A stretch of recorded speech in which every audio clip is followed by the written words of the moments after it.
Hi, this is Rich Arrington, and I want to show you how to assemble your video inside of Adobe Photoshop. Now, I've already created a new document, and we covered this on an earlier movie that you're free to check out. Essentially, we went under the New menu, and we chose from the Film and Video preset and the correct setting to match the timeline. And that matched my footage. I created my video timeline and set its frame rate to match my footage, which in this case is 2398. Now, I know I went through that really quickly. You're free to check out that other video over at PhotoFocus in our Video for Photographers Learning Center. But let's jump right in. I want to assemble the shots.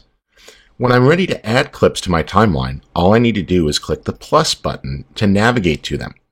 Now, I've already organized all of my shots into a single folder to make this a bit easier. Remember, you can use tools like Adobe Bridge to quickly batch rename and get things organized. Otherwise, you can navigate to the individual files, but I find this method much faster to just put everything I want into one folder and even name them with a sequential number when I have a rough idea on the order that I want. I'll click Open, and those files will all come in to Adobe Photoshop, like so. Now at this point, I only need to get rid of layer 0, which is that first shot in the timeline. It's not necessary, so I could throw that away, and you see that everything else ripples. And as I'm looking at my shots here, it's pretty simple. Let me just turn down my computer volume for a second, and I'm going to press play. You see the video plays in real time. Now, obviously these shots can be edited. There's parts to take out, but as I drag through, I can get an idea of what sort of stuff I have to work with. And if I decide I want to change a shot, that's pretty easy as well. Let's go ahead and just get the shots in the right order. And we'll make a few edits here. Alright, let's start up here at the beginning. And one of the first things I think I want to do is shorten this shot up a little bit to just the critical action. So they're walking in. That feels pretty good. Let's go ahead and trim that by pulling back.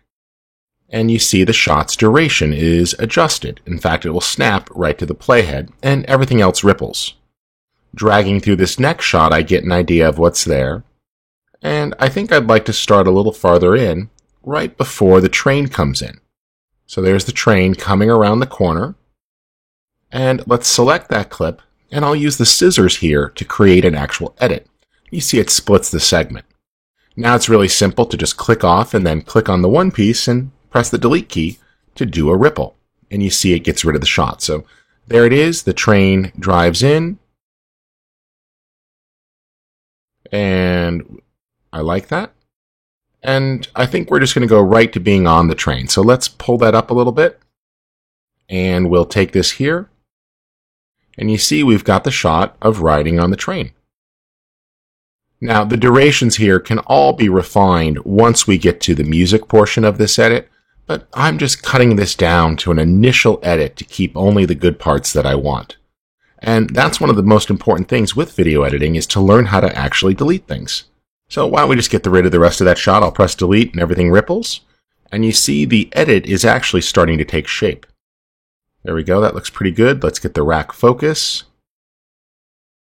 I like that there.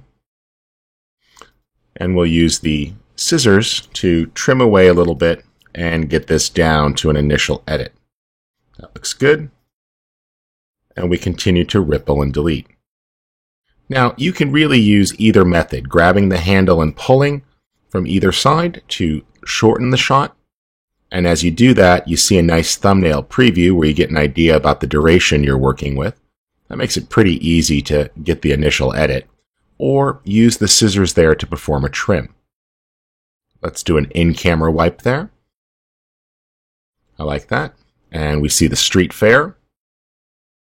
There's another in-camera wipe, so we'll take that to the other side.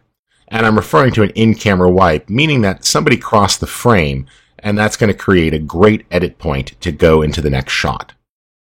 All right, make a few adjustments there with that as we pan across the street to get an energy of the street life. That looks good. I like that right there. And we'll continue to tell the story. Now, I'm looking at this and I'm not sure. These last two shots are pretty similar. So I'm debating getting rid of one of them. or maybe changing the order.